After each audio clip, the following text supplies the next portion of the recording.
तो देखिए अभी जो हम देखने वाले हैं यहाँ पर जो हमारा सब्जेक्ट है that is estimation costing and valuation, हम इसका यूनिट 1 कर रहे हैं। यूनिट 1 कवर्स इंट्रोडक्शन, इसके अंदर की हम पढ़ेंगे इसके बारे में importance, pre requisites, duties of quantity surveyor, types of estimates, unit of measurement, methods of taking out of quantities, CSR यानी कि करंट शेड्यूल ऑफ रेट्स या शेड्यूल ऑफ रेट्स इसको बोलते हैं। कहीं पर SOR भी बोलते हैं, कहीं पर CSR भी बोलते हैं इसको। तो सबसे पहले अपन देखते हैं कि एस्टिमेट क्या होता है। तो एस्टिमेट जो है इट इज एन एंटिसिपेटेड और प्रोबेबल कॉस्ट ऑफ वर्क। तो जो भी हम काम करने वाले हैं उसका एक एस्टिमेशन हम लगा रहे हैं, उसकी एक कॉस्ट हम वर्कआउट करने की कोशिश करते हैं यहाँ पर। और सीधी सी बात है कि अभी हमारा काम हुआ नहीं है, काम शुरू हमने किया नहीं है, तो ये इससे पहले ही बनाया जाता है। इसलिए इसमें लिखा हुआ है कि it is usually prepared before the construction is taken. अब इसको अगर हम कंस्ट्रक्शन करने के पहले की अगर हम बात कर रहे हैं तो इसको हम करेंगे कैसे। तो इसके लिए हमें चाहिए होती है ड्राइंग्स, जो भी आपकी एग्जीक्यूशन की ड्राइंग्स है या फिर एक जो टेंटेटिव ड्राइंग्स वगैरह भी बनती हैं, उसके बेसिस पर भी हम एक एस्टिमेट करते हैं। जब इसकी वर्किंग ड्राइंग्स बन जाती हैं उसके बाद फिर हम जब एस्टिमेट बनाते हैं तो वो थोड़ा अच्छा तरीके से फाइन ट्यून होकर बनता है। तो हमारा जो एस्टिमेट होता है, इसको जो बनाने की पूरी जो प्रक्रिया है उसको हम बोलते हैं एस्टिमेट, है ना। इट इज इंडीड कैलकुलेशंस और computations of various items of an engineering work. Basically हम क्योंकि सिविल की बात कर रहे हैं इसलिए हम इंजीनियरिंग वर्क की हम बात कर रहे हैं इसके अंदर। अदरवाइज हम अपने रोजमर्रा की जिंदगी में भी एस्टिमेशन करते रहते हैं, नोइंगली अननोइंगली। कभी भी हमें कुछ भी काम है, मार्केट जाना है, कुछ परचेज करनी है, पार्टी ऑर्गेनाइज करनी, जो अपन ने बात करी थी पहले भी, तो हम एक पहले एस्टिमेट निकालते हैं कितना खर्चा आएगा। छोटे बर्थडे पार्टी से लेकर के बड़े शादी ब्याह तक हम पूरा पहले एक खर्चा निकालते हैं अपना। बेसिकली वो भी एक एस्टिमेशन है, बट वो एक अलग प्रकार का एस्टिमेशन है बिकॉज ऑफ अलग टाइप ऑफ वर्क। तो हम यहाँ पर जो करने वाले हैं वो हम सिविल इंजीनियरिंग स्ट्रक्चर जो है उसके लिए हम बात करेंगे। तो एस्टिमेशन बेसिकली क्या है, एस्टिमेशन में हम क्या कर रहे हैं, कॉस्ट निकाल रहे हैं। कॉस्ट कैसे निकलेगी, जब तक हमें क्वांटिटी पता ना हो कि कितनी इसमें कंक्रीट आने वाली है और कितने इसमें फ्लोरिंग का काम होगा, कितना पेंट होगा, कितना प्लास्टर होगा, ब्रिक वर्क होगा, जितने भी हमारे एग्जीक्यूटेबल आइटम्स होते हैं उन सब की हम क्वांटिटी पहले वर्कआउट करते हैं। और फिर उसको वर्कआउट करने के बाद में हम उसमें जो एप्लीकेबल रेट्स हैं उसको मल्टीप्लाई करते हैं, तो हमें एस्टिमेट हमको मिल जाता है, एक प्रोबेबल कॉस्ट हमको मिल जाती है। तो इसमें मेनली दो चीज़ें बचती हैं हमारे पास में, एक होता है क्वांटिटी और दूसरा होता है रेट। तो रेट जो है वो अभी फिलहाल के लिए हम अडॉप्ट करके चलेंगे। अडॉप्ट कहाँ से करेंगे, जो बने हुए हमारे जो ये SOR वगैरह हैं उनको हम अडॉप्ट करेंगे। जैसे MPPWD का SOR है उसको हम डायरेक्टली अडॉप्ट कर सकते हैं अभी, क्योंकि रेट जो है वो कहीं ना कहीं से तो बन करके आते हैं, जिसको कि हम पढ़ेंगे यूनिट नंबर 3 में रेट एनालिसिस के अंतर्गत। तो जब हम पढ़ेंगे उसके बाद हम ये सीख जाएंगे कि रेट कैसे बनते हैं, कैसे आते हैं, कैसे इसको एनालाइज किया जाता है, कैसे डेवलप किया जाता है। बट उसके पहले जब तक हम वो नहीं सीख जाते तब तक हम रेट्स को हम अडॉप्ट करते हैं। और जनरली होता भी ऐसा ही है। अगर गवर्नमेंट कॉन्ट्रैक्ट की अगर हम बात करें तो वहाँ पर जिस गवर्नमेंट के अंतर्गत वो काम आता है उस गवर्नमेंट का अपना एक SOR होता है। जैसे अगर MP की बात करें, मध्य प्रदेश की, तो मध्य प्रदेश में जनरली जो सिविल वर्क्स होते हैं वो एग्जीक्यूट करती है PWD। तो PWD का अपना एक SOR है जिसको कि हम बोलते हैं MPPWD SOR। अब उनके भी SOR अलग अलग प्रकार के बने हुए हैं, बिल्डिंग के लिए अलग है, ब्रिज के लिए अलग है, रोड के लिए अलग है। तो हम एक SOR उठाएंगे MPPWD का जो कि बिल्डिंग वर्क्स के लिए एप्लीकेबल है, उसको भी हम पढ़ने की कोशिश करेंगे कि उसमें किस प्रकार से लिखा रहता है, उनकी जो लैंग्वेज होती है उसका क्या मतलब होता है, उसको हम कैसे समझ सकते हैं और किस आइटम के लिए कौन सा रेट हम एप्लीकेबल कर सकते हैं। ठीक है,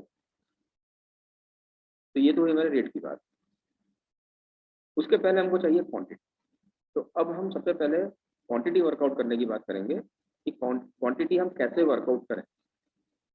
जैसे कि अगर आप मार्केट में अगर जाते हैं, राशन अगर आप लेने गए, ठीक है, तो राशन अगर आप लेने जा रहे हो तो अ, आप जो अनाज वाला जो आइटम होता है, न गेहूँ, चावल, दाल, आटा या इस टाइप के जो भी अपना आइटम होता है, जो कि अपने को तौल के मिलते हैं, राइट?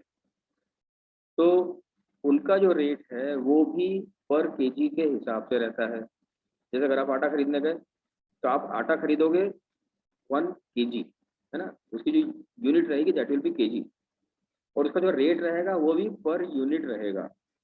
जैसे 1 किलो आटा 40 रुपए का। तो जब हम इन दोनों को मल्टीप्लाई करेंगे तो हमारे पास आ जाएगा उसका अमाउंट, कि कितना अमाउंट हमको पे करना है। 5 किलो आपने आटा खरीदा, 40 रुपए का हुआ, 40 रुपए पर केजी उसका रेट है, 200 रुपये आपको पे करना है। अब इसी के साथ में जब हम यूनिट की बात कर रहे हैं, तो उसमें एक दूसरा आइटम अपन पकड़ते हैं, मीठा तेल, है ना? जो अपना कुकिंग ऑयल अपना होता है, मीठा तेल या सरसों का तेल या जो भी आप यूज़ करते हो, तो वो आता है लीटर में। आप ऐसा नहीं बोलोगे उसको कि मेरे को 5 मीटर मीठा तेल दे दो। दुकानदार को हम बोलेंगे हमको 5 लीटर चाहिए, not metre, it is litre. तो हम दुकानदार को जब बोलेंगे 5 लीटर हमको मीठा तेल चाहिए, तो उससे उसका जो रेट जो भी है उसका, उससे मल्टीप्लाई करके जो आएगा that will be amount we have to pay to the दुकानदार फॉर दैट मीठा तेल। अब इसी के साथ में अपने को मम्मी ने बोला था कि एक काम करना, ये छोटे भाई की पेंसिल जो है वो खत्म हो गई है, तो उसके लिए पेंसिल का बॉक्स भी ले आना, राशन की दुकान पे वही मिल जाएगा। तो मैंने, ठीक है, कितनी पेंसिल लानी है? अब पेंसिल अपन ऐसा तो नहीं बोलेंगे कि 2 लीटर पेंसिल ले आओ या 2 किलो ले आओ, वन नंबर्स में, है ना? 5 पेंसिल ले आओ, 10 पेंसिल ले आओ, रबर नहीं है, रबर 2 रबर चाहिए भैया हमको, या एक पेंसिल का बॉक्स चाहिए हमको। हम बात कर रहे हैं अब नंबर्स। तो अलग अलग क्वांटिटीज के अलग अलग नंबर्स में बात होती है या अलग अलग यूनिट्स में बात होती है। वैसे ही जो हम सिविल के काम करते हैं उसके अंदर भी अलग अलग जो क्वांटिटीज हैं उसमें अलग अलग यूनिट्स एप्लीकेबल हो सकते हैं। फॉर एग्जाम्पल हम बात करते हैं कंक्रीट की, तो कंक्रीट जो है वो आपका होता है क्यूबिक मीटर। वहीं अगर आप पेंटिंग की बात करेंगे तो painting will be measured in square units, ठीक है ना? उसका लेंथ और ब्रेड्थ अपन मल्टीप्लाई करेंगे, अपना पेंटिंग का आ जाएगा। वॉल की हाइट आपकी जो है 3 मीटर हाइट है, 10 मीटर उसकी लेंथ है। अगर आपको पेंटिंग करनी है तो 10 × 3 30 स्क्वायर मीटर उसका एरिया हो गया। तो डिपेंडिंग अपॉन द आइटम उनके यूनिट्स भी अलग अलग होते हैं। उन यूनिट्स को भी हम आगे देखेंगे। बेसिकली हम जो यूनिट्स यूज करते हैं एसआई में ही करते हैं, और जनरली 5 प्रकार के हमारे यूनिट्स होते हैं। एक आपका लीनियर मेजरमेंट होता है, जैसे कि अपने जो फ्लोरिंग का काम हम करते हैं वो हम स्क्वायर मीटर में करते हैं, बट जो फ्लोरिंग में आपने देखा होगा कि वॉल पर जमीन से जुड़ी हुई एक पट्टी जो कि टाइल्स की रहती है, जो भी आप फ्लोरिंग का मटेरियल यूज कर रहे हो जनरली उसी मटेरियल की एक पट्टी 4 या 5 या 6 इंच की आसपास की रहती है, जो पूरे वॉल के बॉटम में चलती है, दैट इज कॉल्ड स्कर्टिंग। उसको हम मेजर करते हैं रनिंग में, या लीनियर मेजरमेंट हम उसको लेते हैं, रनिंग मीटर, रनिंग फिट, जो भी हमको लेना हो। तो जो जिस चीज को हम फ्लोर के ऊपर यूज कर रहे हैं as a flooring material in square metres, उसी मटेरियल को, उसी प्रोसीजर को हम जो अप्लाई कर रहे हैं फॉर स्कर्टिंग, उसको हम मेजर करते हैं रनिंग मीटर। ऐसे ही आपने प्लास्टर देखा, प्लास्टर जब होता है तो उसको हम लेते हैं स्क्वायर मीटर्स में। बट हाँ, कहीं पर अगर हम डेकोरेटिव पट्टे वगैरह बनाते हैं, कॉर्निस वगैरह बनाते हैं, या बीम या कॉलम के जो साइड्स होते हैं जो कि 6 से 8 इंच के आसपास के अगर हों, तो उसको भी हम एज ए पट्टा ही कंसिडर करते हैं, और उसको हम रनिंग में यूज, रनिंग मीटर या रनिंग यूनिट्स में हम उसको हम लेते हैं। बट जो प्लास्टर है आपका मेन वॉल पे जो प्लास्टर चल रहा है उसको हम स्क्वायर मीटर में यूज करते हैं, उसका यूनिट हम रखते हैं स्क्वायर मीटर। तो यूनिट्स के ऊपर हम काफ़ी इसके ऊपर मतलब आगे चल के चर्चा करेंगे कि कहाँ पर कौन सा यूनिट हमको यूज करना है। और इन जनरल जो हम यूनिट जब यूज करते हैं वो रेट के ऊपर डिपेंड करता है। इसलिए कभी भी अपने को अगर क्वांटिटी वर्कआउट करनी हो तो पहले हमें CSR या शेड्यूल ऑफ रेट्स हमको एक बार देख लेना चाहिए कि किस आइटम को किस यूनिट में हमको मेजर करना है, क्योंकि वो रेट उसी यूनिट के हिसाब से हमको दिया हुआ है। वैसे हम रूल तो फिक्स है कि कुछ आइटम्स ऐसे रहते हैं जिनके की यूनिट्स फिक्स रहते हैं। जैसे कंक्रीट की बात करेंगे तो क्यूबिक मीटर है, फ्लोरिंग की बात करेंगे, टाइल्स वगैरह की बात करेंगे तो स्क्वायर मीटर में रहेगा। आपका ब्रिक वर्क है तो वो वॉल की थिकनेस पर डिपेंड करता है कि उसको क्यूबिक मीटर में लेना है या स्क्वायर मीटर में लेना है। लेकिन प्लास्टर है आपका, प्लास्टर हो गया, पेंट हो गया, ये सब आपका स्क्वायर मीटर में चलता है। वहीं आपका जो रीइंफोर्समेंट या अदर स्टील वर्क जो होते हैं वो केजी में चलते हैं। तो अलग अलग प्रकार के यूनिट्स इसके अंदर होते हैं। तो वो धीरे धीरे करके जब आप प्रैक्टिस में आ जाएंगे तो अपने को ऑटोमेटिकली समझ में आ जाएगा कि कौन से आइटम के लिए कौन सा यूनिट अपने को चूज करना है, राइट। तो हमने यहाँ पर क्वांटिटी वर्कआउट करी, रेट से मल्टीप्लाई कर दिया तो हमें एक अमाउंट मिलेगा, that is our estimate.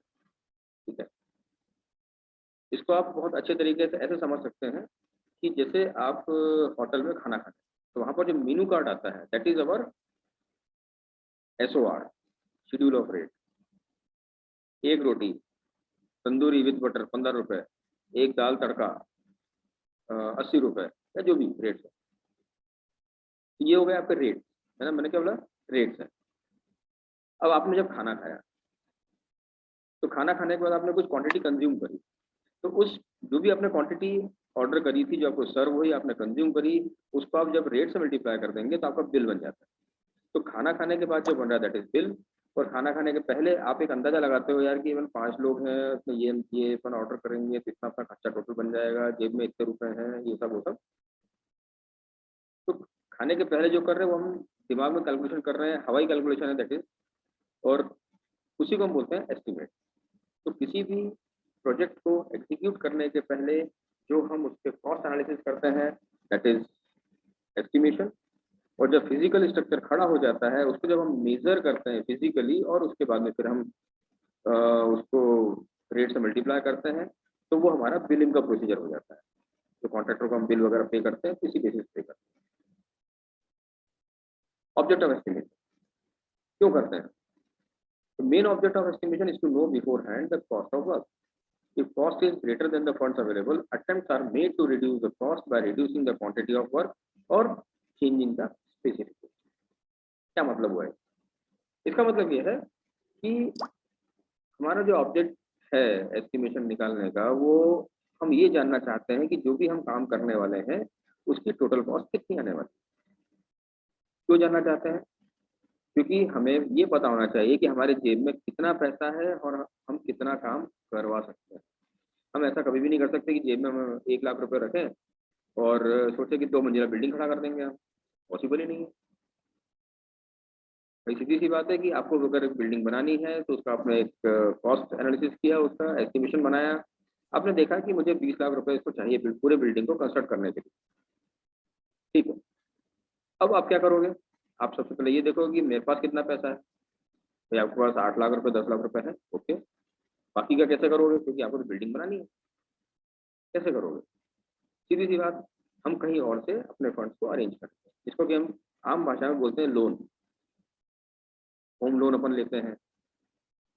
Home loan क्यों लिया जाता है? वो इसलिए ताकि आपका जो ड्रीम हाउस है उसको आप परचेज करना चाहते हो और वो उतना अमाउंट आपको सफिशिएंटली आपके पास जेब में नहीं है, आप लोन लेते हो, धीरे धीरे करके उसको आप EMI के रूप में हर महीने चुकता करते चले जाते हैं।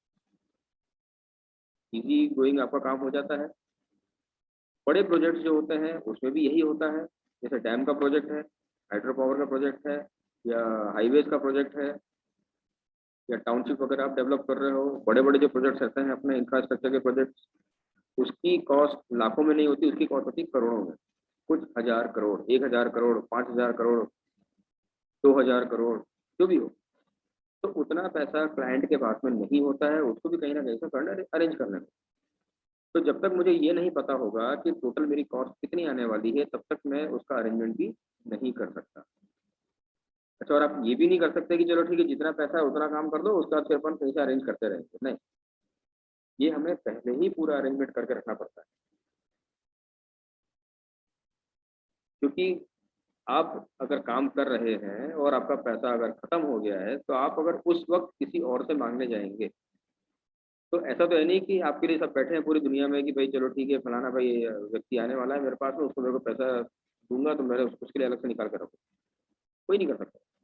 आपको पहले ही जाके उसको अप्रोच करनी पड़ती है। आपके प्रोजेक्ट को स्टार्ट करने के पहले पूरा फंडिंग आपको इंतजाम करना पड़ता है, और उसके बाद ही आपकी प्रोजेक्ट रिपोर्ट अप्रूव होती है।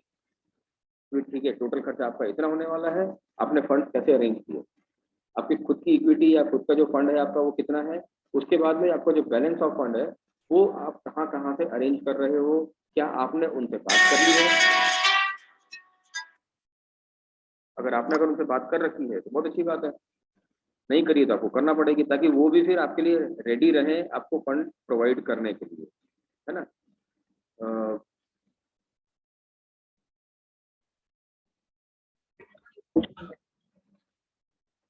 तो जो हम बात कर रहे थे कि किस प्रकार से हम अपने फंड्स को अरेंज कर सकते हैं। अच्छा, प्रॉब्लम कभी कभी ऐसी भी जाती है कि आपने जो सोचा है, जिस प्रकार का आपका प्रोजेक्ट है वो आपको पूरा करना है, तो उसके लिए आपको जो फंड्स हैं वो पूरे के पूरे आपको अवेलेबल नहीं हो पा रहे, या फॉर टाइमिंग अभी अवेलेबल नहीं हो पा रहे, बाद में अवेलेबल हो सकते हैं।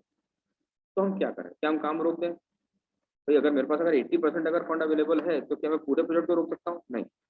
हम क्या करेंगे कि कुछ इस प्रकार से काम करेंगे कि जब तक हमारा 80% प्रोजेक्ट हमारा कंप्लीट होता है, तब तक हम बाकी का 20% का भी इंतजाम कर लें। ठीक है।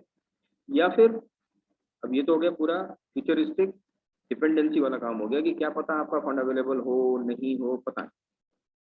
तो दूसरी चीज हम ये कर सकते हैं कि अपना जो क्वांटम ऑफ वर्क है उसको कुछ हम इस प्रकार से रिड्यूस करें कि हमारा पर्पस भी सॉल्व हो जाए और अवेलेबल फंड्स में हमारा काम भी हो जाए। तीसरा हम ये भी कर सकते हैं कि अपना स्पेसिफिकेशंस को थोड़ा सा लोअर डाउन करें। बट आपको ये ध्यान रखना है कि पूरे इस प्रोसीजर में कहीं पर भी हमें अपने सेफ्टी एंड सिक्योरिटी से कॉम्प्रोमाइज नहीं करना। आप ऐसा नहीं कर सकते कि जहां पर आपको M35 कंक्रीट चाहिए, वहां पर आपने बोला कि नहीं यार पैसा बहुत ज्यादा मतलब इसमें लग जाएगा, अपन एक काम करते हैं, फंड्स नहीं है अपने पास में, तो अपन M25 में काम चला। नहीं, आप डिजाइन के साथ में कॉम्प्रोमाइज नहीं कर सकते। ठीक है, क्योंकि आपको जो डिजाइन अगर आप चेंज करोगे तो आपको फिर प्रॉब्लम पड़ेगी, क्योंकि आपके स्ट्रक्चर की सेफ्टी उससे अफेक्ट हो सकती है, उसकी ड्यूरेबिलिटी आपकी अफेक्ट हो सकती है ना। और सिविल के जो स्ट्रक्चर्स होते हैं वो अगर फेल होते हैं तो बहुत बड़ा नुकसान पैदा कर देते हैं। आप खुद सोचिए कि अगर कोई एक ऑफिस बिल्डिंग है जिसमें कि 1000 कर्मचारी काम कर रहे हैं, वो अगर कोलैप्स हो जाए तो कितना बड़ा इशू क्रिएट हो जाए, राइट। इसी प्रकार से अगर आप सुनते भी होंगे कि कहीं पर कोई ब्रिज गिर गया, कोई रेलवे ब्रिज आपका वो फेल हो गया, या कहीं पर कुछ अगर ऐसा इस प्रकार का हो जाता है, तो आप सोचिए कितना नुकसान होता है। माल का नुकसान हो तब भी ठीक है, बट जान का नुकसान वो हम नहीं चाहते। ठीक है। तो हम कभी भी क्वालिटी के साथ में कॉम्प्रोमाइज नहीं करेंगे, उसकी जो स्ट्रेंथ है, डिजाइन है, उसका हम कॉम्प्रोमाइज नहीं करते हैं। हम उसका स्पेसिफिकेशन इस प्रकार से चेंज कर सकते हैं कि जैसे आपकी जो बिल्डिंग है उसमें आपको फ्लोरिंग करनी है ग्रेनाइट की या मार्बल, है ना, या बहुत अच्छी क्वालिटी की एकदम आपके जो आजकल जो नई नई प्रकार की टाइल्स वगैरह आती हैं, आपको उसकी फ्लोरिंग करनी है, तो ठीक है ना, कोई दिक्कत नहीं। आप एक काम करो, अगर आपके पास में फंड अवेलेबल नहीं हो पा रहा है तो कुछ वहाँ की क्वालिटी आप रिड्यूस कर दो, क्योंकि फ्लोरिंग की क्वालिटी रिड्यूस होने से आपकी सेफ्टी पे कोई असर नहीं पड़ता। सस्ती टाइल्स आप यूज करो जो कि लुक वाइज अच्छी हो। आपके जो फिक्सचर्स हैं, जो प्लम्बिंग के आइटम्स हैं, नल वगैरह हैं, आपके सीट्स वगैरह हैं, आप बहुत ज़्यादा हाई क्वालिटी पे जाकर न जा करके थोड़ा सा मीडियम रेंज पे आप आ जाओ।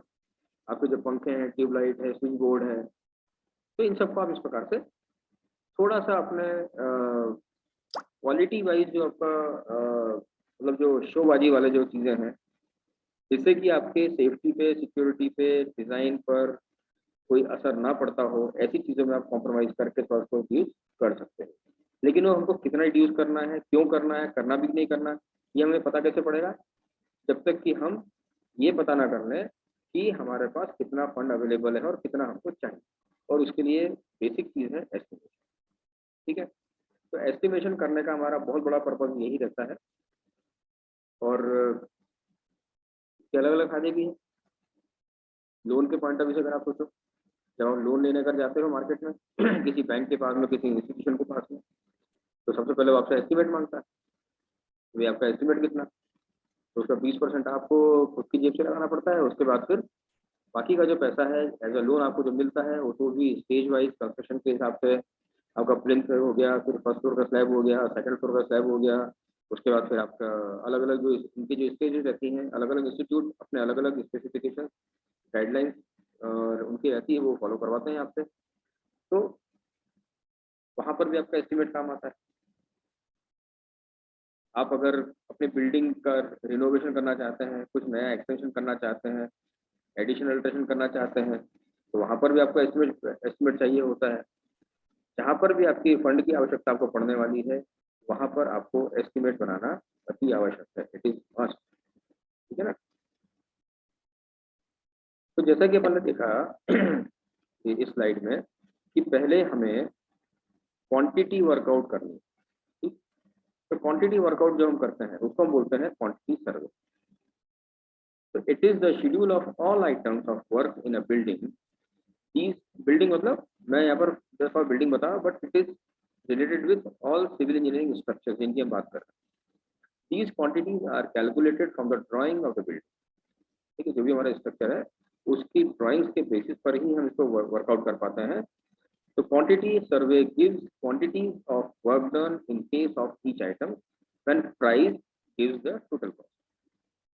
हमें सबसे पहले क्वांटिटी को वर्कआउट करना है, और वो क्वांटिटी वर्कआउट करने के बाद हम रेट लगा देंगे तो हमको कॉस्ट मिल जाएगी। In short, quantity survey means calculation of quantities of materials required to complete the work concern.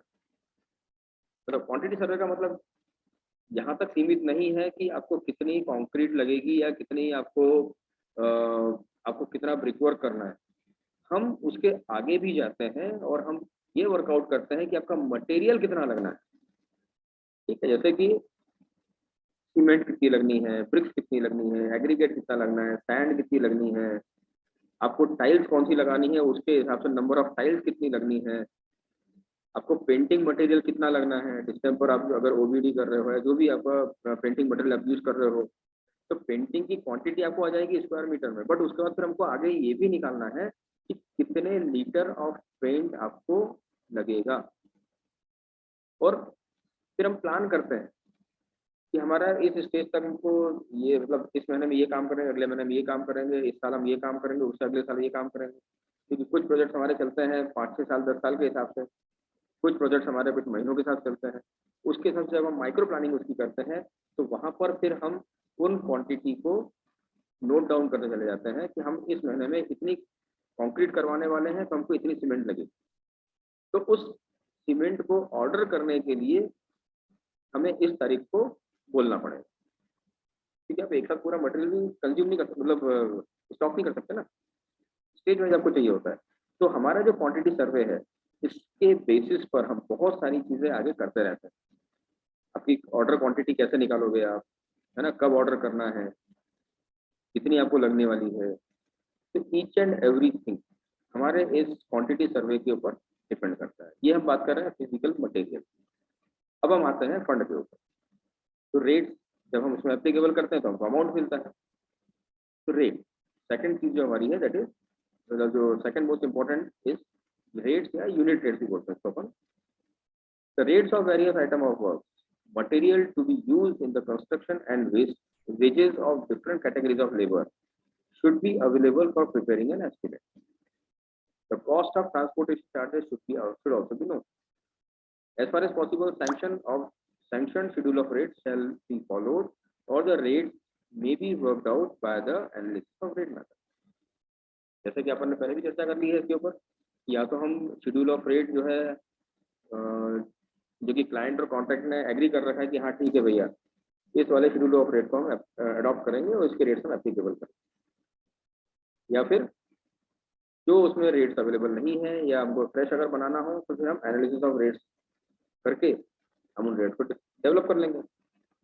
तो उस टाइम पर फिर हमको सब पता होना चाहिए कि मटेरियल आपको जो यूज़ होना है वो कितने का आता है, उसकी कॉस्ट कितनी पड़ती है पर यूनिट। तो सीमेंट का पता हमको होना चाहिए कि 100 बैग सीमेंट अगर हमको चाहिए तो कितने आपको पैसे लगेंगे भैया। तो 300 रुपये के हिसाब से या जो भी मार्केट रेट अवेलेबल है, आपको मार्केट सर्वे करना पड़ेगा, तब आपको पता चल जाएगा कि इतने रुपए हमको चाहिए आज की तारीख में, ताकि हम सीमेंट परचेज कर सकें।